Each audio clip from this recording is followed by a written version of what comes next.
Bonjour à tous et bienvenue dans cette vidéo où on va parler ensemble des tableaux croisés dynamiques. Je vais faire ici une série de 3 vidéos dans laquelle je vais vous montrer dans la partie 1 comment structurer vos données, comment insérer un tableau, on va dire structuré, je vous montrer comment faire. Ensuite, dans une seconde partie, on va voir comment insérer un tableau croisé dynamique. Et dans une troisième partie, on va voir ensemble comment créer des graphiques croisés dynamiques.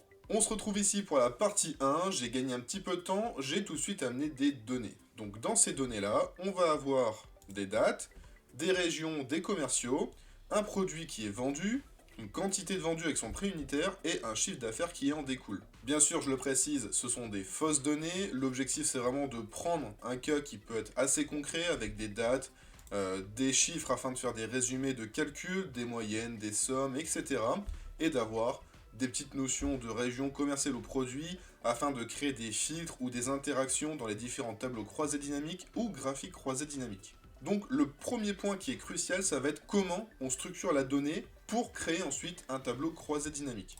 Donc tout simplement, quand on va commencer un fichier Excel, là, très souvent, on va commencer à mettre des données en place et on va mettre une ligne d'entête. Ça, c'est obligatoire. Personnellement, je vais vous dire, si vous voulez vraiment créer des vraies bases de données, que vous êtes à l'aise, etc., ben, créez une base de données, mettez-la dans une feuille à part et commencez en ligne 1 avec les entêtes, puis déroulez vos données ensuite juste en dessous. Ça, c'est ce qu'on voit très communément quand on fait des fichiers assez conséquents avec beaucoup de bases de données. Ça permet vraiment d'être très structuré et très clair. Néanmoins, pas forcément toujours besoin. Quand on a des plus petits besoins, on va potentiellement passer par des tableaux voilà, plus courts. Vous voyez ici, il n'est pas forcément en première ligne et en première colonne. Il commence en B9 avec la première en tête qui est date, par exemple. Ça, c'est pas un problème puisqu'on va insérer un tableau et ce tableau-là, peu importe où il est, on pourra venir l'appeler et créer les tableaux croisés dynamiques grâce à ça. C'est pas les cellules qui vont lier notre tableau croisé dynamique, mais c'est bien le tableau. Ensuite, peu importe où on va le mettre, le temps qu'il a le même nom, ça fonctionnera. Par contre, ensuite, dans la manière de structurer les données, il faut absolument que vous ayez une ligne d'entête. Très souvent, on peut voir des entêtes où on va fusionner une deuxième ligne, par exemple la ligne 8, pour dissocier. Admettons, on pourrait avoir ici les coûts en prenant G et H, et en dessous en mettant le prix unitaire, le chiffre d'affaires. Ça, c'est des choses qu'on peut voir assez souvent. Néanmoins, il vaut mieux éviter. Mettez vraiment des entêtes assez claires, uniques également. De toute façon, si c'est pas unique, il y aura des soucis par la suite. Mais là, sur la date, on sait que c'est la date à laquelle la vente a été faite. Si vous avez une seconde date, nommez bien vos dates. Par exemple, date de début, date de fin. On a bien deux colonnes de dates, mais on les a bien nommées et on sait se repérer dans nos données. Ça, c'est hyper important. Ensuite, évitez tout ce qui est insertion de ligne entre les deux, par exemple comme ça. Évitez tout ce qui est insertion de colonne également. En fait, tout ça, ça va créer du vide pour Excel. Alors, ça va fonctionner. Néanmoins, on est purement, on va dire, dans de la mise en page. Derrière, dans les tableaux croisés dynamiques, etc., on va avoir une valeur qui sera vide, forcément, parce que on a beau ne rien avoir ici. Si on vient filtrer sur les commerciaux, il va nous proposer Alice, Bob, Claire, David, etc. Mais il va également nous proposer du vide. Et ça, c'est pas forcément ce qu'on veut, parce que demain, si vous avez une valeur dans le chiffre d'affaires, eh ben, il va attribuer un chiffre d'affaires à la valeur vide. Et donc, ce n'est pas forcément ce qu'on veut. Faites attention à ne pas avoir ce genre de choses dans votre tableau. Et idem sur les cellules fusionnées. N'ayez pas de cellules fusionnées dedans. Par exemple, si je fusionne ces quatre-là, donc ça n'a aucun sens, mais c'est juste pour dire que parfois, quand on peut avoir un exemple peut-être plus commun, ce serait de fusionner ces deux dates-là pour n'en garder qu'une, parce qu'on sait que ces deux ventes-là ont été réalisées tous les deux le 19 avril. Mais dans la base de données, il ne faut pas raisonner comme ça. Là, on est purement sur de la mise en page. Dans la base de données, on va raisonner ligne par ligne, quitte à répéter les données. Et ça peut être assez frustrant au début si vous avez l'habitude de fusionner beaucoup de colonnes ou de cellules ensemble. Mais malheureusement, on est obligé de faire ligne par ligne. En tout cas, quand vous voulez faire des analyses un peu poussées et automatisées, ça va être beaucoup plus simple pour vous. Sinon, il faut passer par du Power Query, venir remettre les données, etc. Et encore, il faut vraiment que le cas soit bien fait, que la situation le veuille bien, pour dire que ce soit très fluide. Mais en tout cas, ce que je vous conseille, c'est d'avoir une base de données qui va ressembler à ça. Une fois qu'on a ça, bien sûr, il va falloir qu'on insère un tableau. Pour l'instant, aux yeux d'Excel, Alors, il voit qu'on a une page qui s'appelle données, et dans cette page-là, on voit qu'on a bien des données qui sont là. Donc à partir de là, on va venir sélectionner notre tableau, et on va aller dans l'onglet Insertion, et là, on a l'option Tableau. Donc cette option tableau, vous voyez, quand on reste dessus, crée un tableau pour organiser et analyser des données associées, et donc ça va faciliter le tri, le filtrage, la mise en forme des données dans une feuille. Donc je vous conseille vivement de passer par là. Pourquoi je dis ça? Parce que en fait c'est souvent un passage obligatoire quand on veut créer un tableau croisé dynamique. Néanmoins, il faut savoir que le tableau croisé dynamique, on peut aussi appeler en fait une plage. C'est soit on appelle une plage ou une table. Donc là on a créé une table, le tableau. Vous voyez, il a un nom, donc là il s'appelle tableau 1, c'est un nom qui se met par défaut. Mais pour le tableau croisé dynamique, on aurait très bien pu appeler une plage. Néanmoins, on n'aura pas tous les avantages de ce tableau-là. Dès lors qu'on va insérer des nouvelles lignes, le tableau croisé dynamique ne se mettra pas à jour, contrairement à ce tableau-là qui, vu qu'on appelle toujours le nom du tableau, peu importe le nombre de lignes qu'il va faire, on aura toujours le bon nombre de données. Donc c'est selon moi quelque chose d'obligatoire de passer par cette étape-là si vous voulez éviter les problèmes derrière. Le gros risque en fait c'est de ne pas prendre en compte l'entièreté de vos données et ça peut être très problématique. Donc parlons un petit peu des avantages de ce tableau. Donc on a vu ici quasiment rien ne change. On a un onglet dynamique tout en haut. Donc vous voyez, ce que j'appelle un onglet dynamique, dans Excel de base, on a un certain nombre d'onglets. Il va être, on va en avoir plus ou moins selon la configuration que vous avez fait. Par exemple, développeur, Inquire et Power Pivot ne sont pas là forcément si vous ne les avez pas activés. Donc, voilà, il se peut que vous ayez que de fichiers jusqu'à automatisés plus aide, mais ça ce n'est pas grave, ce sont des onglets. Quoi qu'il arrive, on appelle ça des onglets. Et on a également des onglets dynamiques. Vous voyez, dès lors que je vais mettre ou sélectionner une des cellules dans mon tableau, j'ai création de tableau qui va s'afficher, et je ne sais pas si ça se voit bien à l'écran, mais il est affiché en vert, contrairement aux autres qui sont affichés en noir. Tout simplement parce que il vient selon si on a sélectionné ou pas notre tableau. Donc là, c'est sélectionné, on peut aller dans création de tableau, et voilà tout ce qu'on peut faire avec ce tableau-là. Déjà, on peut le renommer.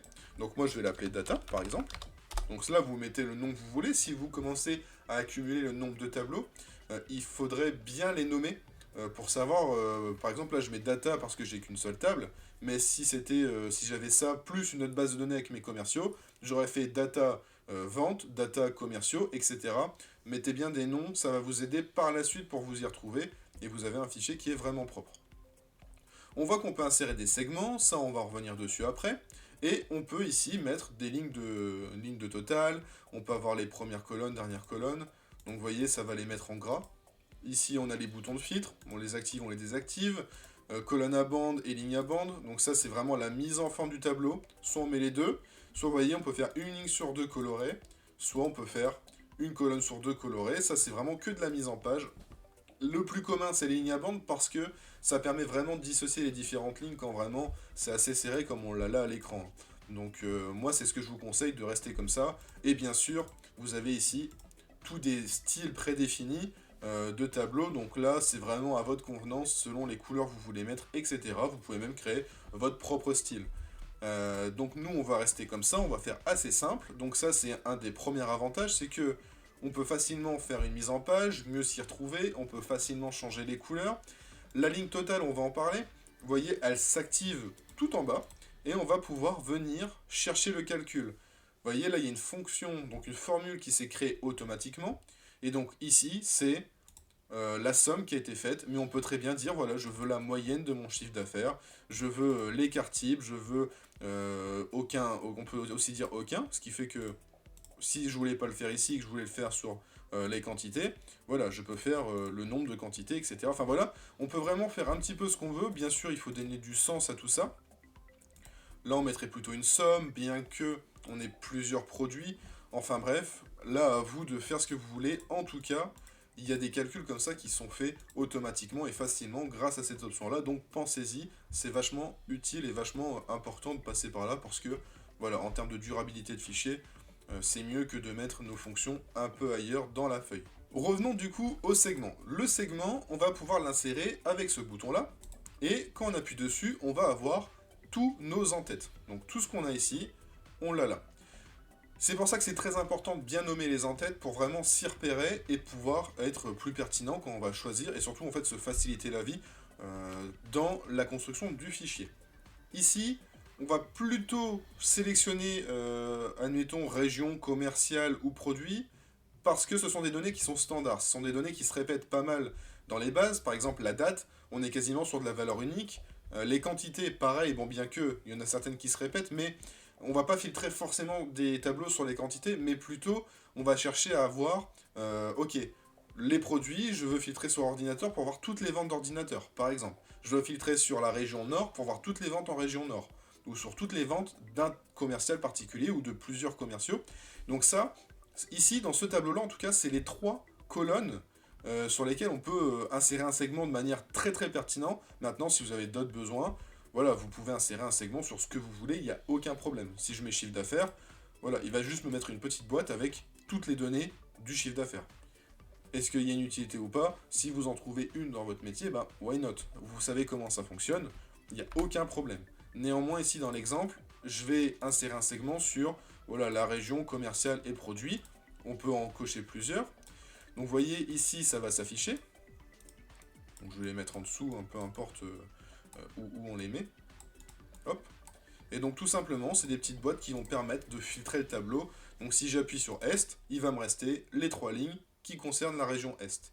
Bien sûr, les 2 autres segments, eux, vont s'adapter. On voit qu'ils mettent en moins clair les données qu'on n'a pas. Ici, clair reste en bleu, on va dire, répétant. Pourquoi? Parce qu'il n'y a qu'un commercial qui a vendu dans la région Est. Par contre, elle a bien vendu 3 produits différents, donc il reste bien en bleu clair.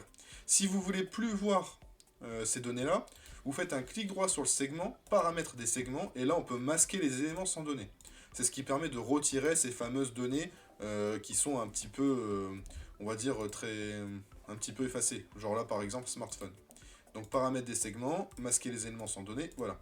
Ce qui fait que, voilà, là très facilement, si je veux voir les produits ordinateurs, j'appuie ici, j'ai les ordinateurs, ensuite de la région nord, voilà, ordinateur, région nord.